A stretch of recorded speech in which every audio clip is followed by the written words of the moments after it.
Thanks for coming. It's late in the day, and I appreciate having to speak to not just a room of empty chairs and to the people watching from home. So thank you for being here. I'm Stacy Barton. I am a clinical social worker, and I am at the Center of Excellence at Washington University in St. Louis, Missouri, unlike where she thought I was from, not from Washington State. And I've been asked to speak to you about engaging your support system. In creating this talk, I really tried to focus not just on the caregivers or on the patient support system, but on the family support system and the caregivers as well. So hopefully I'm giving a nod to all of you. You've seen this slide once or twice today, but nothing that I talk about is going to be medical advice, and we definitely encourage you to talk to your local team of providers for information and support and advice. My personal disclosures are not relevant for this talk, but I am funded by the HDSA Center of Excellence and then also by various research studies that I work on. And so this quote from Hillary Clinton really is talking about when we talk about the village, it takes a village. We often say this. And obviously this is not just a geographic village. This is the relationships and our values and our, all of the things that make us human. These are the things that we need to fully have our support in our village. This may be a model you're familiar with, but Maslow's theory, Abraham Maslow created this model, and it's a theory of human behavior that says that we're motivated by certain physiological and psychological needs that progress from the most basic things to the most complex needs. And he really believed that we had to have the basic part of the pyramid, the basis of the pyramid, before we could fully move up. And he didn't say you had to fully get each level of the pyramid before you move up, but you mostly had to have those needs met before you could move up on, from physiologic needs to safety to social to self-actualization. So at the very bottom of the pyramid, he says we all need air and sleep and shelter and clothing. I didn't intend to wear this poncho today, but it's cold in here, right? And so I needed to attend to that so that I could focus on you and so you can't see my cute shirt, sorry. Above the very basic of our pyramid then, the next level is security, and this is predictability and protection and freedom from fear. And this is a tough one with HD because there is a lot of trouble with predictability and protection and freedom from fear. And so it can be hard to get past that level as you move to the next level.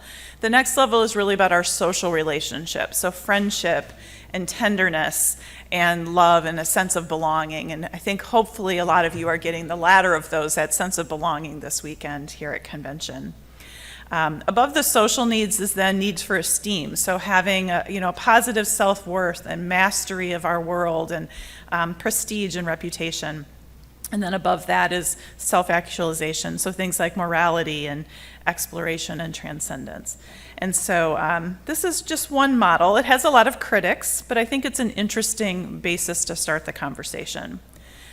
I kind of liked this model that I found, which had obviously a basis in Maslow's hierarchy of needs, but this was somebody's idea of a hierarchy of mental health needs. So that we need support, which is really what this talk was about. So the basis of this pyramid is emotional and practical support, and it moves up from there. Treatment options, sleep, coping, helpful hints and routines, healthy relationships, care, belonging, humor, and at the very top they have hope. I would love to hear from all of you, and I will repeat what you say because this one is being live streamed. But what do you feel like is missing from this pyramid, or what is important to you personally on this pyramid? Anybody? I know they're hard to see, they're kind of tiny. You do have them on your handout though, but they're teenier on the handout. So, any of these ring true to you? Do you think that the foundation really needs to be that emotional and practical support before you can go up from there? That's really what I was tasked with talking about, was this need for this very basis of our pyramid. So we're going to talk about what you need, but we're also going to talk about what you want, and we should also pay attention to what you deserve. And I think each of these are very important, and I also think that they cross over each other. What you want and what you deserve aren't necessarily separate things. What you need and what you deserve should be integrated things. So some of the things that you might need or want or deserve are things like information and support and medical treatment, stability, practical things, and then also maybe some of that more self-actualization things like advocacy and action. So we're going to talk about each of these. All of you are ahead of the curve on this first one. You know, education is really an important thing that we need and want and deserve, and you're here this weekend, or you're listening online currently or later on. You also need things like legal documents, you know, having information available on the legal aspects of planning for later stage care or getting your needs met or your wishes honored later on in life. Often with these sorts of documents, so healthcare proxies, estate planning, disability planning, having that stuff organized and shared with the right people, these are often things that really should be done sooner rather than later and reviewed throughout the course of your life. Your wishes could change. They're not necessarily static, but the sooner you do it, the better. You can always review them and change them later. And this is true for caregivers as well. You have a need and a want and a desire to know what to expect. And as I mentioned earlier, this is a difficult thing. You know, as a social worker in the clinic, we're often asked what's going to come next. And it's a rather impossible question to answer. I could give a generic answer based upon the, you know, hundreds or maybe probably thousands at this point of people with HD and their families that I've known over the years. But it's really hard to know exactly what to expect. And so this is difficult. It's a prognosis that's difficult to judge. You're learning as you go. But these are things that you need and want, and we understand that. We'll try our best to help you. A potential member of your support system that you may not already know about are care managers. These are providers that are often social workers or nurses or often geriatric specialists, but the sorts of information and service that they do is good for people of any age. They often help people navigate some of the complexity of life, whether that is disability or long-term care or, you know, in-home care or negotiating difficult family situations. And so if you need more than you can get locally or you can get through your centers, perhaps you could consider hiring a care manager for some more one-on-one sorts of care. Another area that you might need or want or deserve something is in emotional support. And I spent a lot of time on this slide thinking about what does support really mean? You know, we all want to support each other, and we've all known people who've gone through difficult things. We've probably gone through difficult things ourselves, and you want to feel supported. But what does that actually mean? I'm kind of a practical girl, and I spent a lot of time thinking about that. And I don't know, it's not necessarily the same for everybody, right? So if I asked any one of you, what's support mean? You might say, well, it depends. It depends on who in my household I'm concerned about. It might depend on my age. It might depend on what, you know, if I'm talking about something support at work or support at home. And so this is very difficult, but unfortunately then it kind of adds one more little piece of burden to your needs. You've got to be able to articulate to people what you need, right? We have all probably said to someone, a friend or a loved one, if there's anything I can do, let me know. We've probably all said something like this. And did we mean it? Absolutely, we meant it. It wasn't a platitude. It wasn't just something so you could get out the door and seem like a nice person. You actually really meant it. And did that person ever really take you up on it? Yeah, more times than not, they don't. And it's not that they don't need something, and it's not that they don't believe you, that you really meant to help them, and it's not that you don't want to help them. It's there's a disconnect between what they need and what you know they need. So that adds burden to the person who needs support, but it's probably worth it. So getting comfortable asking for help and being very specific. You know, I think it's a rare person who will just sort of intuit what you know. I was reading something, I don't even remember the context in which I was reading it, but very recently, and they were talking about grief groceries. And I was like, what are grief groceries? And the idea is this person who lived thousands of miles from somebody else said, are you going to be home at 8 o'clock? Yep, I'm going to be home at 8 o'clock. And then Instacart just showed up with some grief groceries. They didn't know if they needed frozen pizzas or if they needed milk, but the person just sent it. That's a very unique person who can just say, I'm going to send them groceries, and I don't care if they actually want those groceries, but it was such a very intuitive thing for that person to do, but I think that's pretty unique, right? And I had a friend do that for me when we had a crisis in our family. But I think it really is up to us to say, hey, neighbor, would you mind just, mowing my front lawn too as you're doing your front lawn? And if you can find the specific task that specific person can do, they actually do want to do it for you. So get comfortable asking. It really is worth the effort to do that.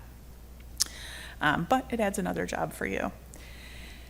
Other sources of emotional support are probably more familiar to you, but there are lots of support opportunities through HDSA. There's online support groups in many areas. There are in-person support groups. And if there isn't even an HDSA support group that suits you, or maybe you want more than that, there may be other groups that are not connected to HD that would still be very relevant for you. So these could be groups through the National Alliance on Mental Illness, grief groups, sometimes hospices run grief groups, a lot of Facebook groups. If there's a topic, there's probably a group for it on Facebook. Some churches run groups for people going through various things, so don't discount other groups that may have some similar needs. You can also, of course, consider having a psychotherapist or counselor in your life. HDSA does provide, through their telemental health program, some free sessions for people in most states. I just learned the other day that maybe they can't cover all states, but most states.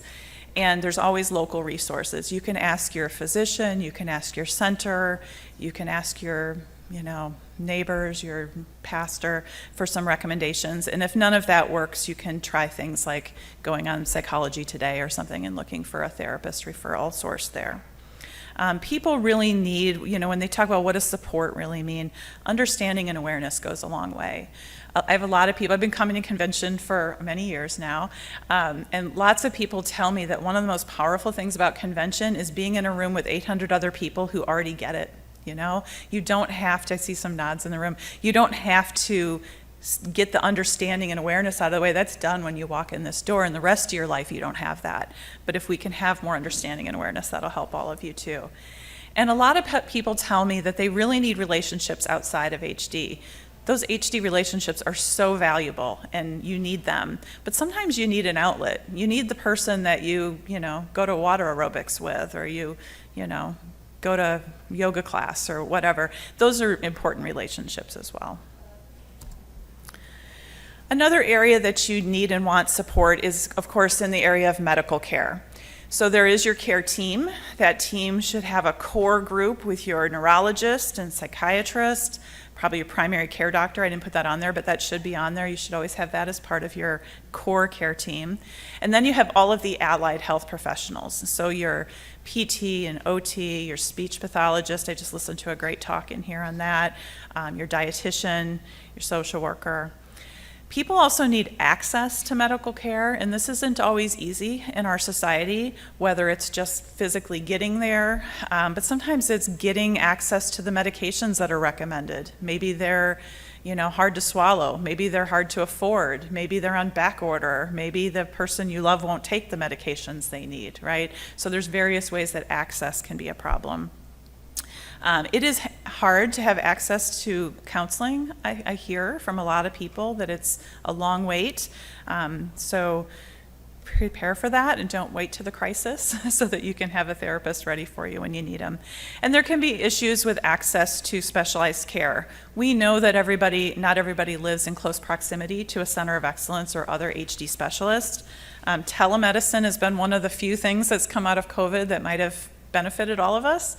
So hopefully that gives people a little better access. But then access to other resources like palliative care teams, neuropalliative care, hospice.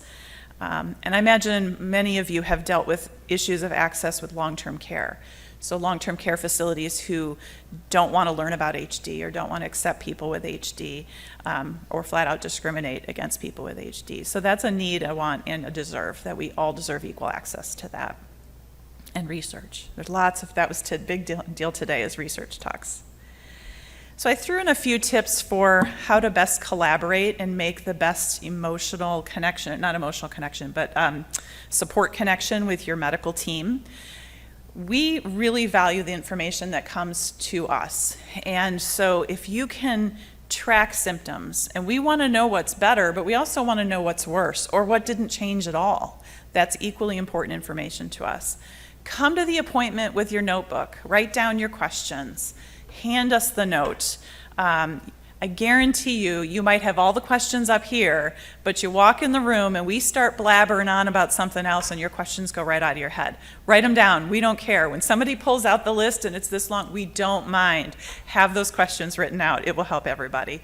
And not only the questions, but what you notice.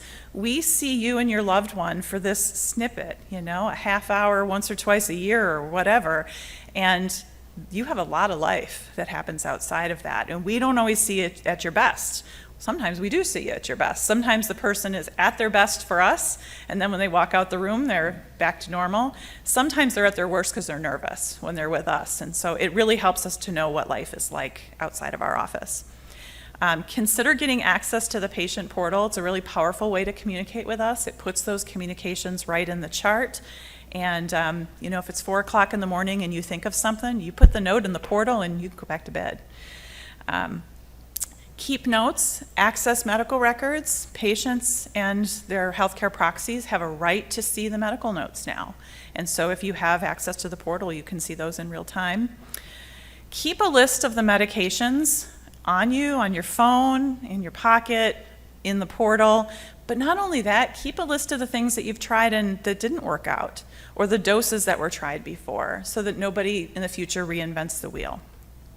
And I mentioned writing out the questions ahead of time. We're also very aware that sometimes you come in, and if you're the caregiver, you may not want to say certain things in front of your loved one. We're very aware of that, but at the same time, we're not, telepathic, and so we need to know what's on your mind.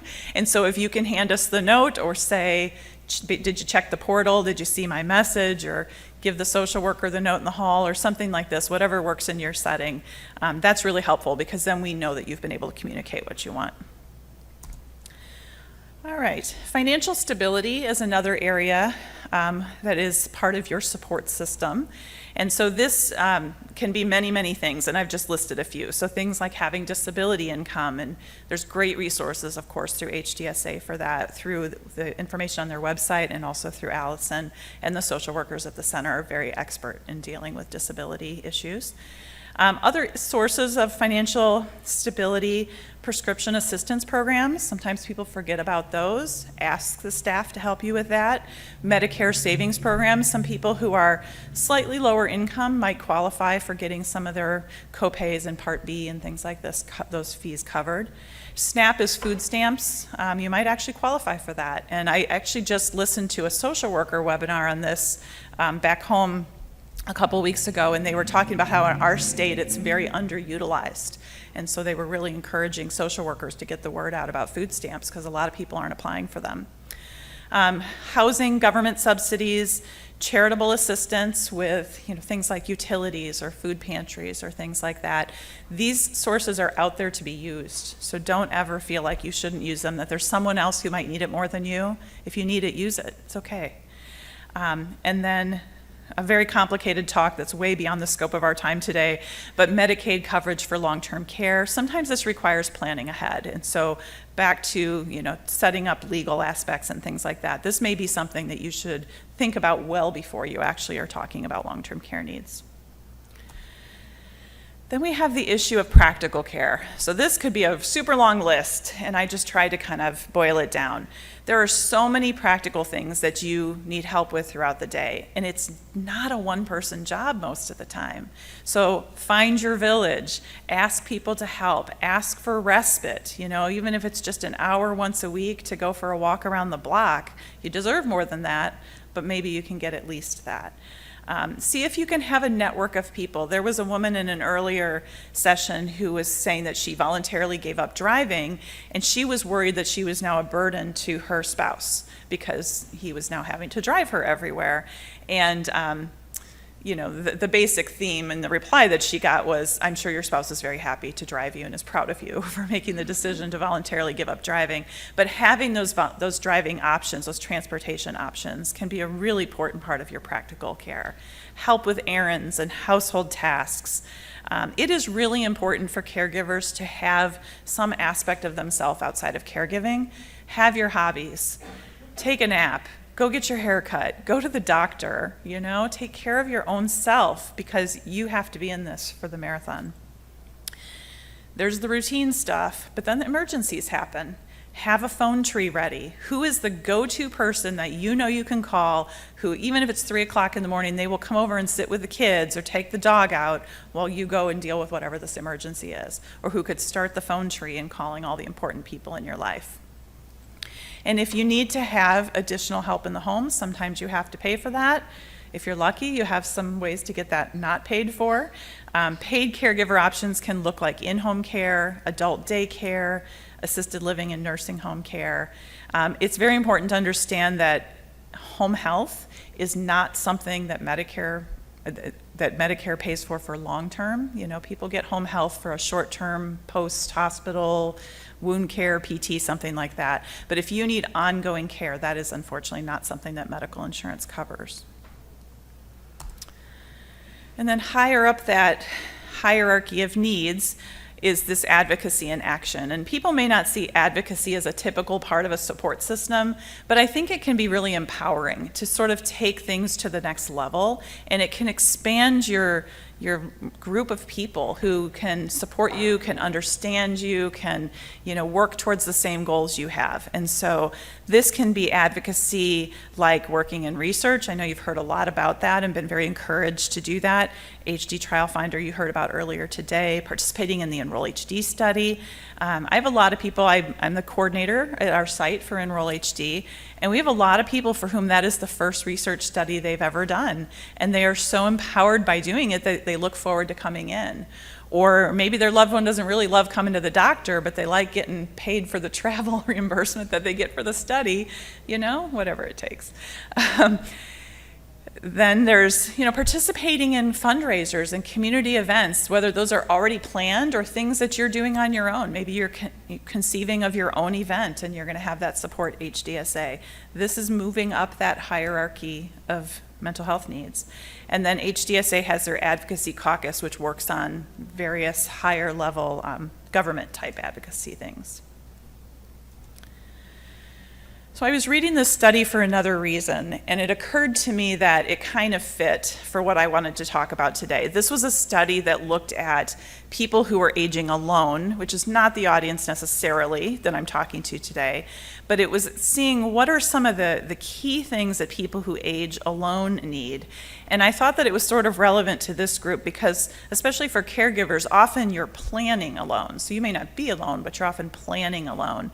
And so I highlighted a couple on here that I thought were particularly important. But over half of the folks in this particular study didn't have any help with medical decisions. About half of them said they were sad and lonely. Most of them didn't have a healthcare proxy.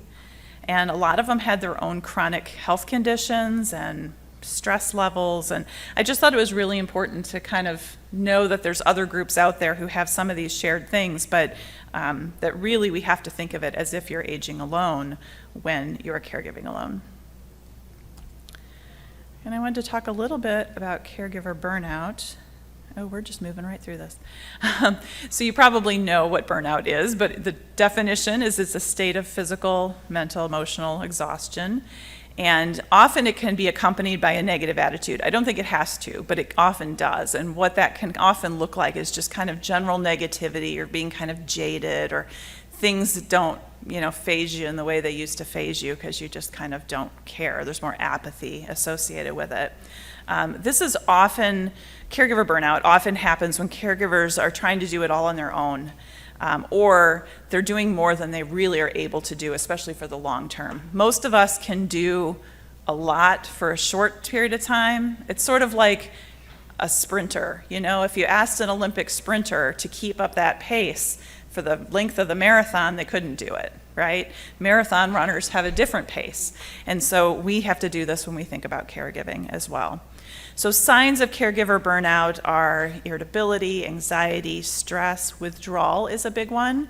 So, watch out for yourselves and your neighbors. If people stop reaching out to you, maybe they're burned out. Maybe they're in more of a crisis than you think. Changes in appetite and weight.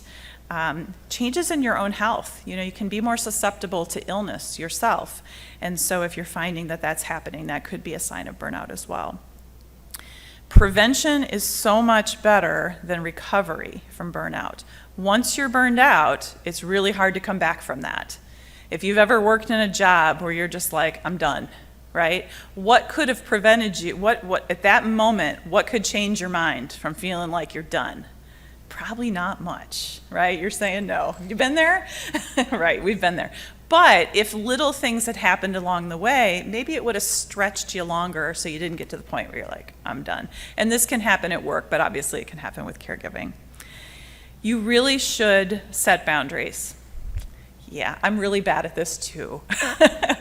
But we really should. And we should make caring for ourselves non-negotiable. So if you have your lunch date every Thursday with your best friend, it's pretty easy to say, well, I know it's only a couple hours, but let's just skip it because I've got these few things to do. No, that lunch date should be non-negotiable. It's on the calendar, it's going to happen, or whatever the thing is, but make those caregiving activities a part of your calendar. Try to eat well, sleep well. Have activities and hobbies, as I mentioned. I don't care what it is. It might be silly, it might be small, it might take an hour, it might take 2 minutes, but do them. Those are important for you to be an actualized person. Have those times away from being a caregiver when you can just decompress and turn off. Make sure you attend to your own medical care if you're a caregiver. I have so many caregivers who say, I haven't gotten my mammogram, haven't seen my primary care doctor, haven't had my annual blood work in a decade. You've got to do those things. It's that oxygen mask first thing, right? You have to. And consider having support in the form of counseling. I threw in just one slide about kids. They probably deserve their own talk, but I figured I should at least throw in a slide.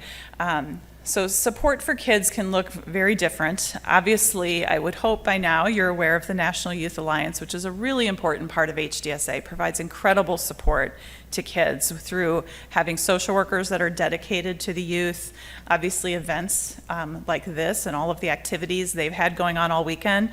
They also have retreats, they have their own publications, really excellent resource for kids. And then there's another group called the Huntington's Disease Youth Organization, HDYO. They have a fantastic website and also have many of their own resources, and so you should look into that. Obviously, if you're going to engage your children with these groups, there's a certain bridge of communication that has to happen, right? Like you probably would already have had to talk to the kids about HD in the family before you say, here, go to convention and meet with these people. And so you can have help from your center social worker, from these organizations with how to talk to kids. My rule of thumb is if the kid is old enough and mature enough to ask the question, they are old enough and mature enough for the answer to that question. That is a rule of thumb that we can all live by. Now that doesn't necessarily mean if they ask the question, you have to give the answer plus 12 things, but you can answer the question they're asking. And it may be hard and you may not want to do it, but that level of open communication will be better in the end. Kids also need normalcy. They need their HD support, but they also need their kids that they just play soccer with. They need their buddies, they need their hobbies. And so it can be hard for the parent who's well to provide that normalcy to their kids when there's a lot of not normal things that are happening at home, but try to give them that in any way that you can. And if you need to or want to, consider engaging the school.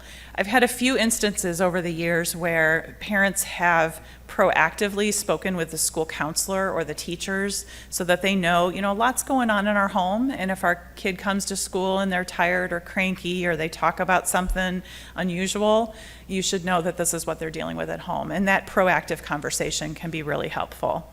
The other thing that I've had happen a few times is that often there is curriculum on HD. In our area, it tends to come in the 7th grade curriculum. And I've had a number of families kind of call up horrified because they haven't had the talk with their children about HD in the family, but the kids have heard the words. And then the kids go to school and they get the unit on HD because it's the genetics unit. And of course they're going to talk about HD, right? And so you probably want to be on top of that and have that conversation before they're just getting it at school. So to return a little bit, to revisit this hierarchy of need. You know, the folks with HD, caregivers, all of their loved ones, have all of these needs. What is especially challenging in our world is that sometimes these needs conflict, right? Your need for sleep and air and a moment might be in direct conflict with their need for safety, right? And so this makes it very hard because often the demand is on the caregiver to put their needs aside, but you can't do that for long. If you're chipping holes in your hierarchy of need, your pyramid's going to fall apart. So start with the foundation, sleep and food, move through that security, stability, find predictability where you can, and hopefully move towards mastery. So I'm supposed to tell you all to please evaluate this session. I'll try to leave it up, but I want to show you my references. It's also in the back of the room as you leave. You can click on, scan that with your phone and talk about whether this was a good talk or not. These are just a few references, both that I used in my talk, but also some references for follow-up, and these are all on the handout that I gave you as well. So I'm happy to hear people's experiences. I don't want to just hear myself talk. I'll repeat any questions for the live stream or comments. They don't have to be questions. Yes, sir. So I'm going to repeat what you said, and then I'm going to ask you a question. So he said that he's got his lovely bride that he's been with for 46 years?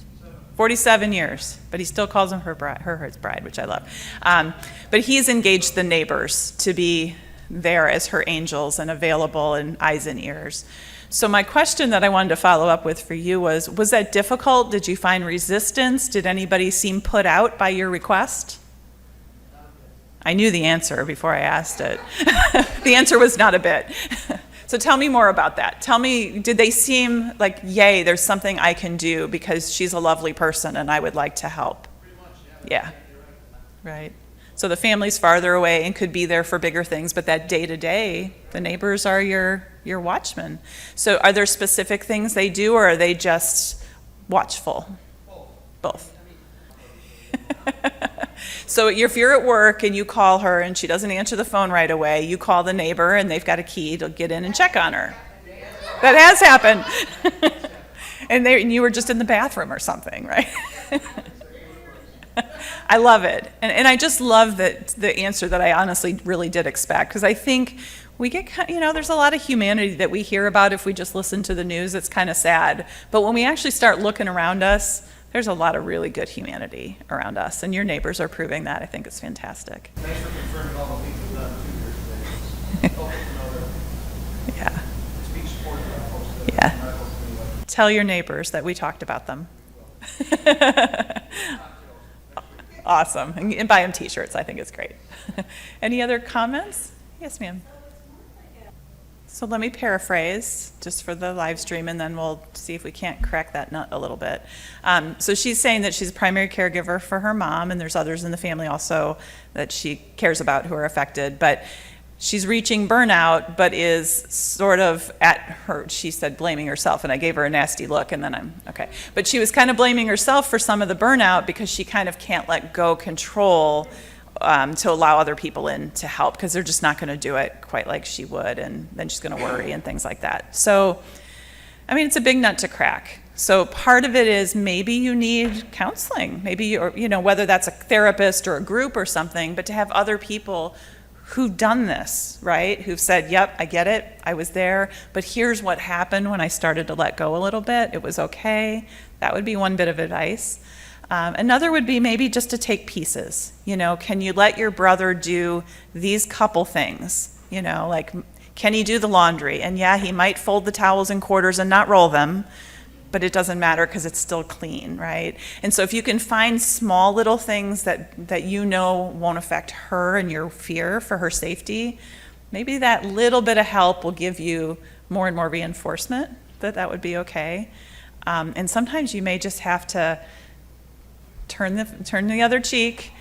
It'll be okay, and let him, because you said you also don't want to miss a moment of time with her, which is beautiful, but maybe he doesn't either. Yeah, but that's selfish out of love, right? That's not selfish because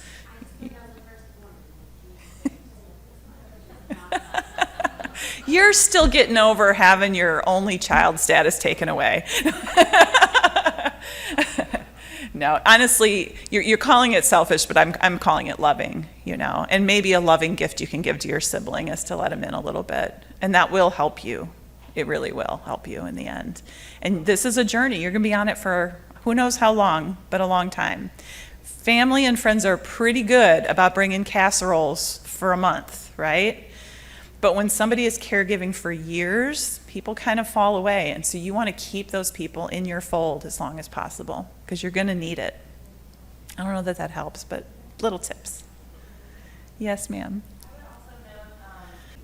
So just to repeat for the live stream, so my colleague from New Orleans said that, sometimes you do know them best, and if you can have that information available to potential caregivers of what their triggers are, what their likes are, I'm totally paraphrasing because you said it more beautifully, but having that maybe written out, that's actually good in a crisis too, right? If you fall and break your arm and you end up in surgery, somebody's going to need that list of stuff, right? And so that would give you some control and some power because you know it. So you're going to get it down and just maybe start a little notebook. I think it's a great idea. Nina? Yep. So my colleague from Minnesota is sharing that having some time to yourself can make your time with your parent even sweeter. Yeah.